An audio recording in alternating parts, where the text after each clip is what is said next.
दोस्तों, आज की कहानी एक ऐसे सीरियल किलर की कहानी है जिसकी उम्र मात्र 8 साल है और इसे दुनिया का सबसे कम उम्र का सीरियल किलर माना जाता है।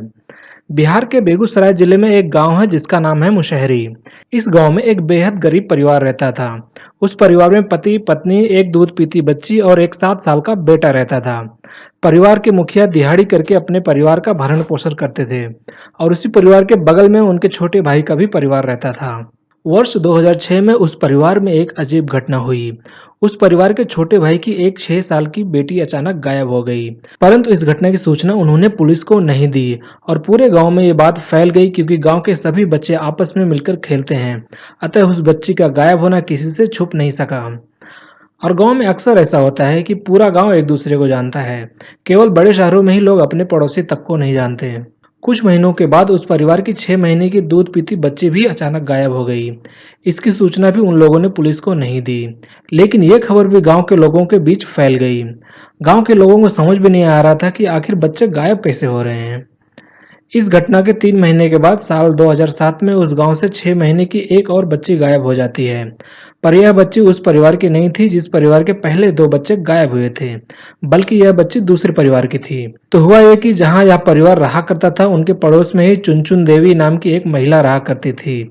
उसकी एक 6 महीने की बच्ची थी जिसका नाम खुशबू था। यह महिला अपनी बच्ची को वहीं पास में स्थित एक प्राइमरी स्कूल में खिला रही थी।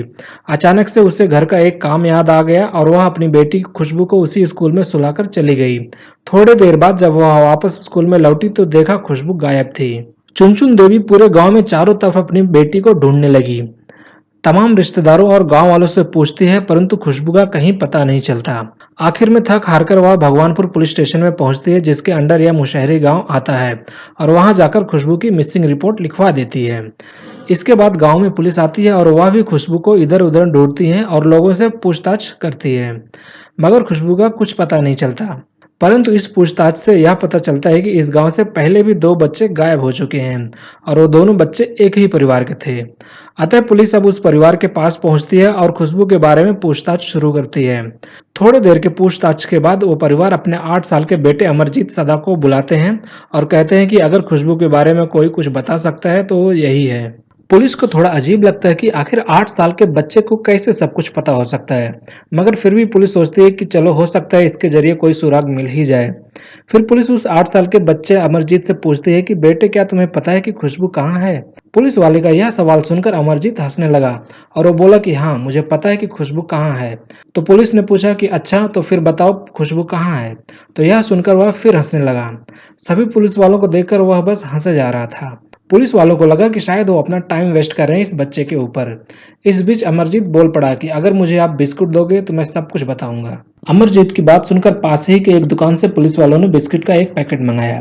बिस्किट का पैकेट मिलने पर अमरजीत पहले उसे खोला और फिर खाने लगा। फिर पुलिस वालों ने पूछा कि अब बताओ खुशबू कहाँ है? तो अमरजीत बिस्किट खाते खाते बोला कि मैंने उसे खपरेल से मारकर सुला दिया। यह बात सुनकर पुलिस वालों के रोंगटे खड़े हो गए। फिर पुलिस वालों ने पूछा कि अच्छा ये बताओ तुमने खुशबू को कहाँ सुलाया? तो वो बोला कि चलो मेरे साथ, मैं वह जगह दिखाता हूँ।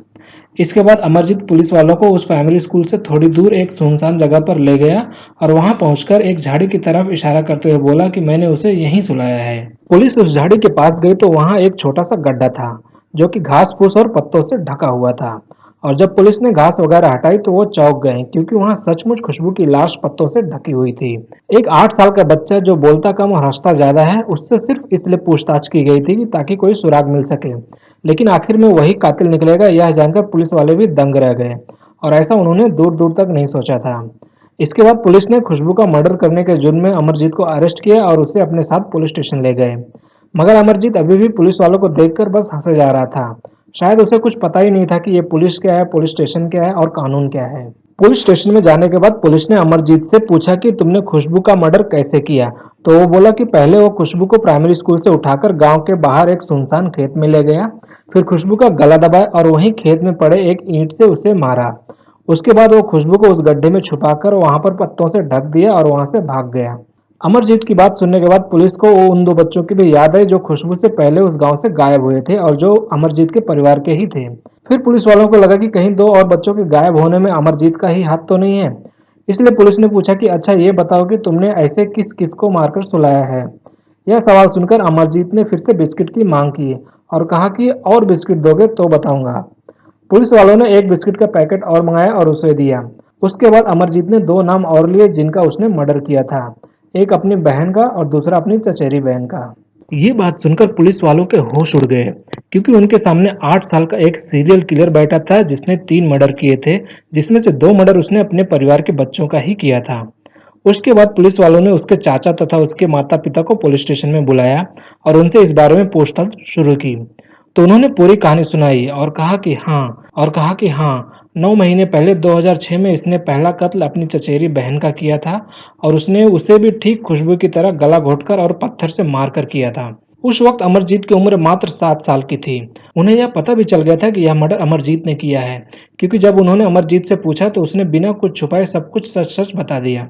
फिर उसके 6 महीने के बाद अमरजीत ने खुद की 8 महीने की बहन का भी मर्डर कर दिया था और उसका मर्डर भी ठीक उसने वैसे ही किया था जैसे खुशबू का किया था, और बाद में उसने स्वीकार भी कर लिया। उसके बाद पुलिस ने कहा कि अगर आपको पता था कि ये दोनों मर्डर अमरजीत ने किया है तो इसकी सूचना पुलिस को क्यों नहीं दी। तो उसके माँ बाप ने बताया कि जब उसने अपनी चचेरी बहन का मर्डर किया तो हमें लगा कि अनजाने में आपसी लड़ाई में उसका मर्डर हो गया होगा, इसलिए हमने उसे समझा बुझाकर छोड़ दिया। मगर जब उसने फिर अपनी बहन को मारा तो हमने उसे बहुत पीटा और उसने कहा कि वो अब ऐसा दोबारा नहीं करेगा, इसलिए हमने उसे एक बार और माफ़ कर दिया। और क्योंकि मरने वाला और मारने वाला दोनों हमारे परिवार के ही थे, इसलिए पारिवारिक मामला मानते हुए हमने इसकी सूचना पुलिस को नहीं दी। पुलिस ने अमरजीत के चाचा और उसके माँ बाप के बयान दर्ज कर लिए, मगर अभी भी उनके मन में एक सवाल था कि आखिर क्यों अमरजीत ने 3 मर्डर किए, क्योंकि हर एक मर्डर के पीछे कोई न कोई मकसद जरूर होता है। इसका जवाब सिर्फ और सिर्फ अमरजीत ही दे सकता था। अब पुलिस वालों ने अमरजीत से पूछा कि जो तुमने ये 3 मर्डर किए हैं वो आखिर क्यों किया। तो वो बोला, मुझे ऐसा करने में मजा आता है। जब मैं इन्हें दर्द में देखता हूँ, तकलीफ में देखता हूँ तो मुझे बहुत अच्छा लगता है। अमरजीत की यह बात सुनकर उन्हें लगा कि यह कोई नॉर्मल बच्चा नहीं है और इसकी दिमागी हालत ठीक नहीं है। अतः अमरजीत को साइकेट्रिक के पास भेजा गया। उन्होंने अमरजीत के दिमाग की जांच पड़ताल की और काफ़ी स्टडी करने के बाद उन्होंने अपनी रिपोर्ट में यह बताया कि अमरजीत कंडक्ट डिसऑर्डर नाम की एक दिमागी बीमारी से पीड़ित है, जिसकी वजह से उसे किसी को तकलीफ में देखने में, दर्द में देखने में खुशी होती है। उसे पता ही नहीं था कि वह किसी का खून कर रहा है। ना तो उसे यह पता था कि किसी की जान लेना क्या होता है और ना ही उसको यह पता था कि जो उसने किया वह गलत था, और इसीलिए ना तो पुलिस को देखकर वह घबराया और ना ही पुलिस स्टेशन को। अमरजीत को अदालत में पेश किया गया और क्योंकि वह एक नाबालिग था इसलिए उसे हार्डकोर क्रिमिनल के साथ नहीं रखा जा सकता था, इसलिए उसे बाल सुधार गृह में भेजा गया। मगर भारतीय कानून के हिसाब से उसे बाल सुधार गृह में भी 3 साल से ज़्यादा नहीं रखा जा सकता था, इसलिए 3 साल के बाद उसे यहाँ से भी आज़ादी मिल गई। बाद में उसकी दिमागी हालत को देखते हुए यह फैसला लिया गया कि जब तक उसकी उम्र 18 साल नहीं हो जाती तब तक उसे वहीं डॉक्टर की निगरानी में रहना होगा। उसके बाद अमरजीत को बिहार के मुंगेर जिले के बाल सुधार गृह में रहने के लिए भेज दिया गया। अमरजीत का जन्म हुआ था साल 1998 में, तो इस हिसाब से उसे 2016 में वहाँ से भी आज़ादी मिल गई। आज अमरजीत नए नाम के साथ, नई पहचान के साथ नए शहर में एक नई जिंदगी जी रहा है, परंतु अब वो कहाँ पर है इसकी जानकारी किसी को भी नहीं है। इस घटना ने अमरजीत सदा का नाम न सिर्फ हिंदुस्तान में बल्कि पूरी दुनिया में सबसे छोटे, सबसे यंगेस्ट, सबसे सीरियल किलर के रूप में दर्ज कर दिया। आज भी दुनिया के सबसे छोटे सीरियल किलर का रिकॉर्ड अमरजीत सदा के नाम ही दर्ज है, जिसकी उम्र महज 8 साल थी जब उसने एक के बाद एक 3 कत्ल किए थे। सो दोस्तों, यह थी कहानी अमरजीत सदा की, जिसकी उम्र महज 8 साल थी और 8 साल में ही वह सीरियल किलर बन गया था। दोस्तों, अगर यह कहानी सुनकर आपके रोंगटे खड़े हो गए होंगे तो इस वीडियो को लाइक करें, कमेंट करें, शेयर करें और अगर चैनल पर पहली बार आए हैं तो इसे सब्सक्राइब करके बेल आइकन को दबा दें। Thank you so much for watching this video. तो मिलते हैं अपने नेक्स्ट वीडियो में, तब तक के लिए टेक केयर एंड अलविदा।